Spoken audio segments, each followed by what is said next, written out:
Shabbat Shalom. Given the multiple headline-grabbing funerals of ultra-Orthodox rabbis taking place in Israel this past week, you may have missed the news that Rabbi Dr. Abraham Twerski was laid to rest in the Eretz HaChaim cemetery just west of Jerusalem. The attendants at Twersky's funeral, who died at the age of 90 and is survived by 2 brothers, his wife, 4 children, great-grandchildren, and great-great-grandchildren, was, relative to the other lockdown-defying funerals, rather modest. No eulogies were delivered, just a melody sung, a melody that Twersky himself had written decades ago for the final verse of Psalm 28, Hoshiat Amecha. A modest funeral for a modest man, who I believe should be remembered as a towering giant, a figure worthy of our respect and reverence today and evermore. So who was Rabbi Dr. Twerski, and why is he so worthy of remembrance? The outline of his life is as follows. Abraham Twerski was born in 1930 in Milwaukee. His parents, both immigrants from Russia. His father, Jacob Twerski, was a congregational rabbi. In fact, his lineage on both his father and mother's side could be traced back to great Hasidic dynasties of 18th century Europe. Married and ordained as a rabbi by 21, Twersky began to work as an assistant rabbi in his father's congregation. His future in the rabbinate, all but certain. But it was at this point that Twersky's life took a dramatic turn. He wanted to help people, but he saw that congregants weren't turning to him for pastoral counsel as they did his father. This was the 1950s, and people were turning to psychiatrists and psychologists. Twersky decided to shift gears and enroll in Marquette's medical school, and then off to the University of Pittsburgh for clinical work in psychiatry. Urged on by the chief of psychiatry at University of Pittsburgh to do a rotation at St. Francis Hospital, Twersky reluctantly agreed to dip his toe into the world of treating individuals coping with substance abuse. That 2-month rotation extended into a 20-plus year run as a Haredi Twersky, together with the nuns of St. Francis, built a model of long-term residential treatment centers known today as Gateway Rehab, 22 locations and growing. Twersky not only built an institution, but he defined a field. He published dozens of books, popular and scholarly, lectured widely, and perhaps most famously enjoyed a collaborative friendship with the late cartoonist Charles Schulz. Twersky believed that Peanuts comics were filled with deep truths about the human condition, and that sometimes a short comic strip served as a far more effective means to educate than some long-winded self-help guide. In everything Twersky did, he had courage of conviction. He held a mirror to his own people, shedding light on the fact that domestic violence and substance abuse are endemic to Jews no different than any other faith community, a stance that provoked scorn from his own brethren. Of all his accolades this past week, it was the reflections of those who knew him personally that I found to be the most moving. As many of you know, I married into the Pittsburgh psychiatric community. By all accounts, Rabbi Dr. Twerski was a lover of humanity who could transcend communal boundaries, a first-rate psychiatrist bearing a rare blend of medical erudition and Torah learning, blessed with the requisite combination of gentleness and toughness necessary to care for the most difficult patients in most desperate need of treatment.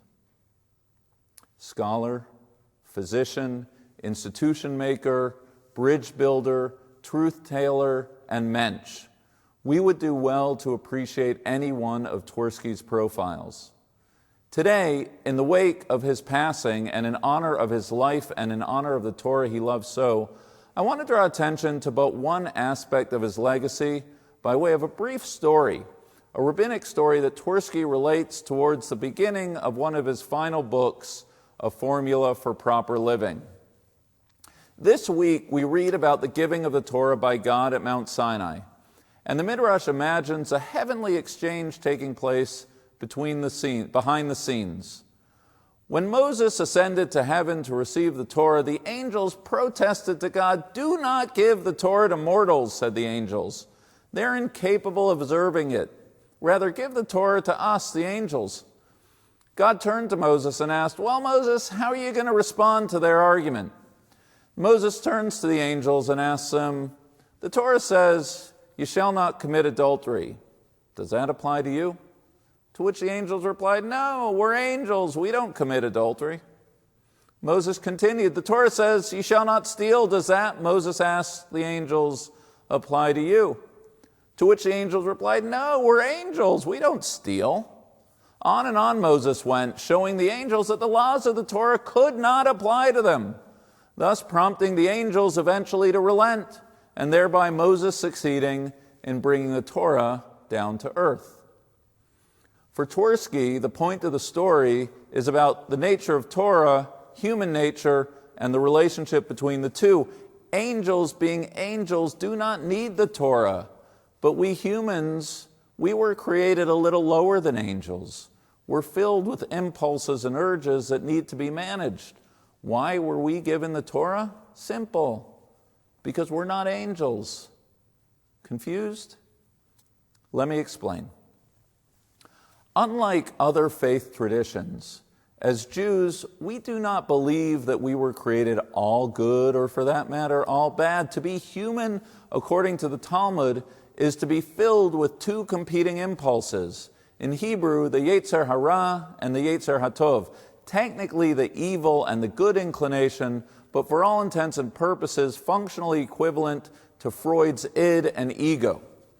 By Twersky's telling, the id, or Yetzer Hara, operates according to the pleasure principle, while the Yetzer HaTov, ego, according to the reality principle. The former might prompt the desire, for instance, to shoplift.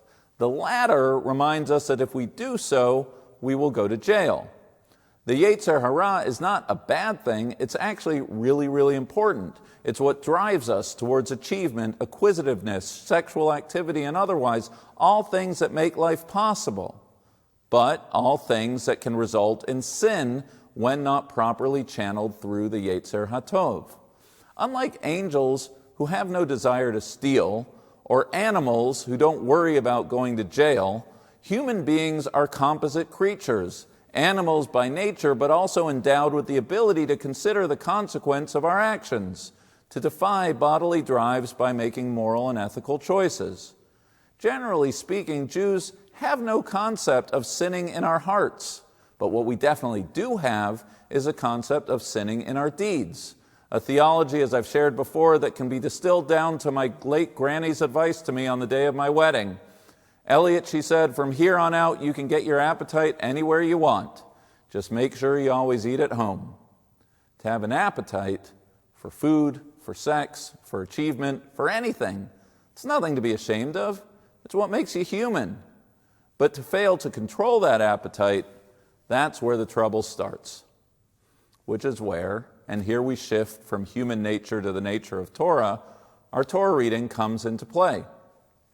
When God revealed the Torah at Mount Sinai, God established a covenant with us, and we in return promised to fulfill our side of the covenant by way of the 613 commandments, in Hebrew mitzvot. Simply stated, every time we fulfill a commandment, we signal our continued commitment not just to Torah, but to God. That said, fulfilling the covenant need not be the only reason to perform a mitzvah. Some people observe Shabbat because they find it to be a much-needed respite from the frenetic pace of their work week. Some people keep kosher because they believe it to be a more humane diet, or because it's a positive act of Jewish self-identification that creates a distinctive and proud individual and group identity, or because it connects them to prior and future generations.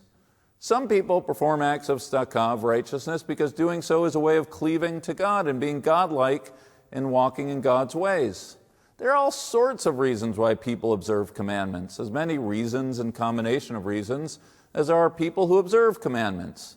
As I've said many times before from this pulpit, more important than why you do a mitzvah is that you do a mitzvah. By citing the Midrash about the angels, Twersky is suggesting yet another reason to observe mitzvot, namely that the mitzvot are not about fulfilling the will of God, but rather to refine us as human beings.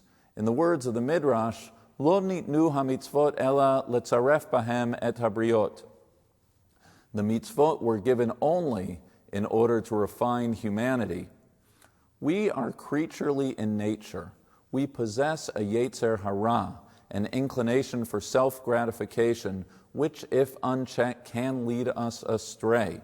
God knows our inner struggle and wants us to stay on the straight and narrow, which is why long before the Fitbit, the Mirror Home Gym, or the Oura Smart Ring, God gave each of us a regimen to keep us spiritually fit, a life of Torah and mitzvot.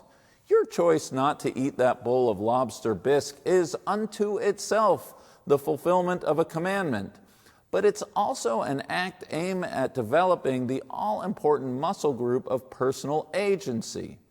If, the thinking goes, I can show restraint in what I eat and how I allocate my time and otherwise, then maybe I can demonstrate that same sense of personal agency in all aspects of my life.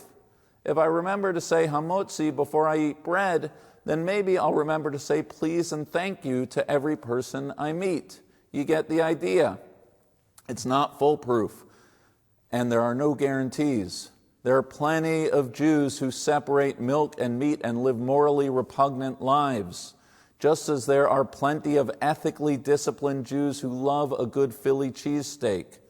But it is an argument for observing mitzvot that's well-founded in the tradition, namely that the giving of the Torah is not some top-down assertion of God's will on humanity, but rather a manifestation of God's love for us in order to build us up, to help us avoid sin, and enable us to achieve the fullness of our being. It's difficult enough in good times to stay on the straight and narrow.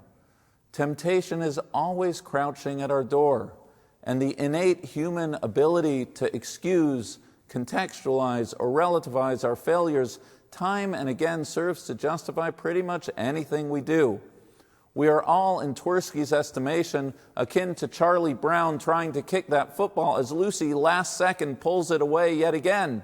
We keep telling ourselves that next time will be different, but at a certain point, it's we ourselves, not Lucy, who is to blame. Were that to be all, to name the human proclivity to avoid responsibility for our own role in the missteps of our lives, that alone would be enough. That alone would suffice as a case statement for the importance of Torah, a reminder that it is we and not anyone else who makes choices. But what Twersky understood, perhaps better than anyone else, is that the human toolbox of avoidance can turn toxic. Rather than admit to fault, address our failings, and confront our pain, we seek refuge. We comfort ourselves in excessive food. We hide ourselves away in excessive work, excessive exercise, or we turn to the escape of alcohol.